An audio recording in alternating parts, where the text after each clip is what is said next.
گھر سے آ رہا تھا تو میرے دماغ میں ایک بات گھوم رہی تھی جو آج سے تقریباً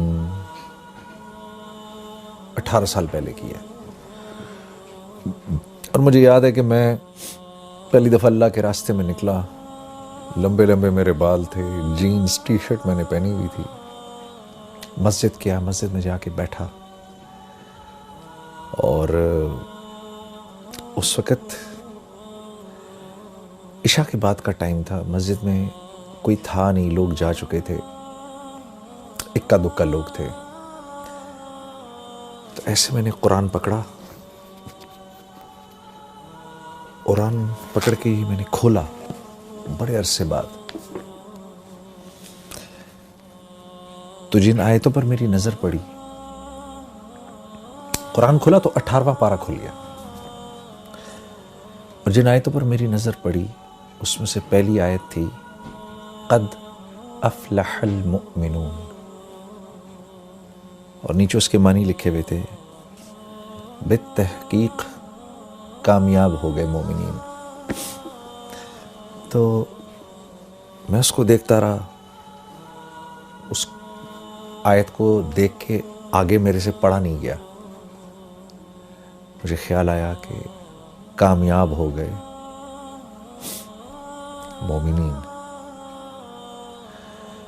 تو کامیابی تو میرے نزدیک اس وقت کوئی اور چیز تھی. اس وقت میرے نزدیک کامیابی تھی پیسے کا ہونا, شہرت کا ہونا, نام کا ہونا, مال کا ہونا, لوگوں میں جانا, پہچانا جانا. یہ میرے نزدیک کامیابی تھی. لیکن مجھے اس بات کا بھی احساس تھا کہ یہ اللہ کا کلام ہے,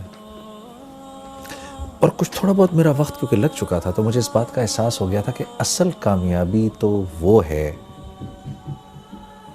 جو اللہ کے ہاں کامیابی ہے. اصل کامیابی وہ نہیں ہے جس کو میں کامیابی کہوں. یہ بات بھی ذرا سمجھنے کی ہے. اللہ جس کو کہے وہ کامیاب ہے, اس کی کیا وجہ ہے؟ اس کی وجہ ایسے سمجھاتے ہیں علماء کرام. یہ اتنی کائنات ہے نا جو ہمیں آپ کو نظر آتی ہے, یہ ساری کی ساری اللہ نے انسان کے لیے بنائی ہے, اور انسان کو اللہ نے اپنے لیے بنایا ہے. اب اس کائنات میں جو چیز میری ضرورت کی ہے وہ میرے لیے جتنی ضروری ہے نا اس کی اتنی ہی اونچی قیمت ہے. اگر گاڑی انسان کی ضروریات کو پورا کرتی ہے تو اس گاڑی کی قیمت ہے, اور وہ قیمت کس نے لگائی ہے؟ انسانوں نے. کیوں؟ کیونکہ گاڑی انسان کی ضروریات کو پورا کرنے کے لیے ہے. انسان گاڑی کے لیے نہیں بنایا گیا, گاڑی انسان کے لیے بنائی گئی ہے. تو یہ گاڑی جب تک اس کی ضروریات کو پورا کر رہی ہے اس وقت تک اس کی قیمت ہے. جس دن یہ انسان کی ضروریات کو پورا کرنا بند کر دے گی اور اس کی جگہ کوئی اور چیز اس سے بہتر ضرورت پورا کرے گی تو یہ سڑک پہ چلنے والی تمام گاڑیاں لوہے کے بھاؤ بکیں گی, یہ اپنی قیمت چھوڑ دیں گی. کیوں؟ اب انسان کے ہیں ان کی کوئی قیمت نہیں. تو یہ جتنی کائنات ہے اس کی ہر چیز کو اللہ نے انسان کے لیے بنایا ہے. پھل, سبزیاں, یہ بہتے جھرنے, یہ دریا, یہ ہوائیں, یہ بدلتے موسم, یہ سب انسان کے لیے ہیں, اس کو سکھ پہنچانے کے لیے ہیں. اور اس کائنات میں جو کچھ ہے وہ جتنی انسان کی ضرورت کو پورا کر رہا ہے اتنا ہی قیمتی ہے, اور جو انسان کی ضرورت کو پورا نہیں کر رہا وہ اتنا ہی بے قیمت ہے. کیوں؟ کائنات انسان کے لیے بنی ہے. اسی طرح کیونکہ انسان اللہ کے لیے بنا ہے تو انسان کی قیمت بھی اللہ ہی لگاتے ہیں. انسان خود اپنی قیمت نہیں لگا سکتا. بڑے بڑے بادشاہ آئے, بڑے بڑے کر و فر کے ساتھ آئے. فرعون نے تو اپنے آپ کو آ کر کہا انا ربکم الاعلی، میں تو بہت بڑا رب ہوں، کہتا پھرے، کیونکہ اللہ کے ہاں بے قیمت ہے، تو دنیا سے تو مرنے سے پہلے ہی اللہ نے اس کو بے قیمت کر دیا، اور مارنے کے بعد اللہ نے اس کو پرزرو کر دیا، اور آنے والی نسلوں کے لیے عبرت کا نشان بنا دیا۔ کیوں؟ کیونکہ یہ اللہ کے ہاں بے قیمت تھا، اب یہ قیامت تک بے قیمت رہے گا۔ کوئی اپنے آپ کو کچھ بھی سمجھتا پھرے؟ جو اللہ کے ہاں قیمتی ہے وہ دراصل قیمتی ہے۔ کیوں؟ کیونکہ انسان بنا اللہ کے لیے ہے۔ وَمَا خَلَقْتُ الْجِنَّ وَالْإِنسَ إِلَّا لِيَعْبُدُونَ، ہم نے جن و انس کو بنایا ہی اس لیے ہے کہ یہ ہمارے بن کے رہیں۔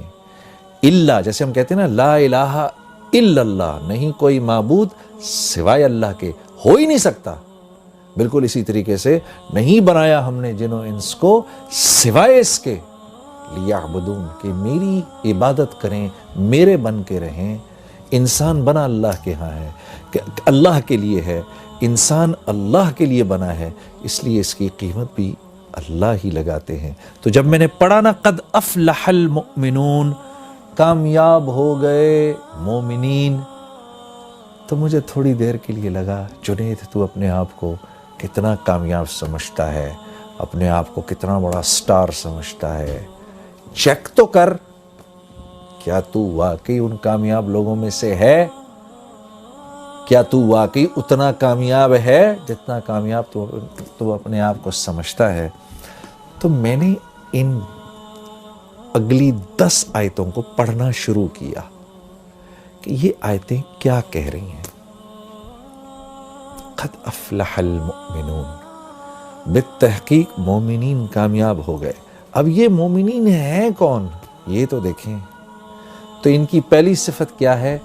الذین هم فی صلاتهم خاشعون، جب نماز میں کھڑے ہوتے ہیں، اللہ اکبر، جب نماز میں کھڑے ہوتے ہیں تو ساری کائنات کو بھول جاتے ہیں۔ جب کہتے ہیں نا اللہ اکبر، علماء کرام فرماتے ہیں جب ہم یوں کرتے ہیں نا اللہ اکبر، تو ہم دراصل پوری ہمارے کرنے کا مطلب یہ ہوتا ہے اللہ کا جتنا ما سوا ہے اب چلا جائے پیچھے، ہمارا اس سے فی الحال کوئی واسطہ نہیں، کیونکہ ہم بادشاہوں کے بادشاہ، ہم اپنے خالق، اپنے مالک، اپنے اس رب کے سامنے کھڑے ہونے لگے ہیں جو وحدہ لا شریک ہے، جو واحد ہی نہیں ہے، وہ احد ہے۔ واحد ایک کو کہتے ہیں، احد اس کو کہتے ہیں جو ایک بھی ہو اور جس جیسا دوسرا ہو ہی نہیں سکتا۔ اس لیے اللہ رب العزت نے ہمارے نبی صلی اللہ علیہ وسلم سے فرمایا، میرے نبی یہ آپ سے پوچھتے ہیں آپ کا رب کیا ہے، کون ہے؟ آپ فرمائیے قل هو اللہ احد۔ تمہارے اتنے دماغ ہیں ہی نہیں کہ تمہیں اللہ رب العزت شرح صدر ہوں کہ اللہ ہیں کیسے؟ اللہ احد ہیں، اللہ جیسا دوسرا کوئی ہے ہی نہیں۔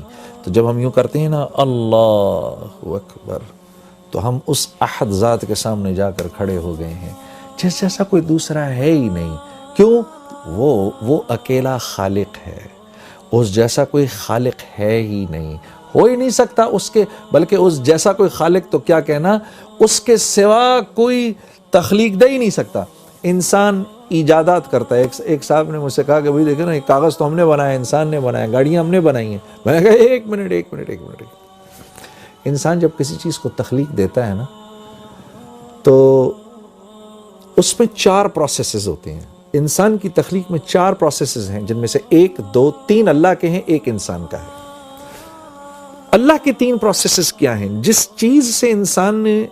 جو چیز انسان نے تخلیق کی ہے اس کے انگریڈینٹس کا بنانے والا ایک اکیلا اللہ ہے۔ پہلی بات یہ۔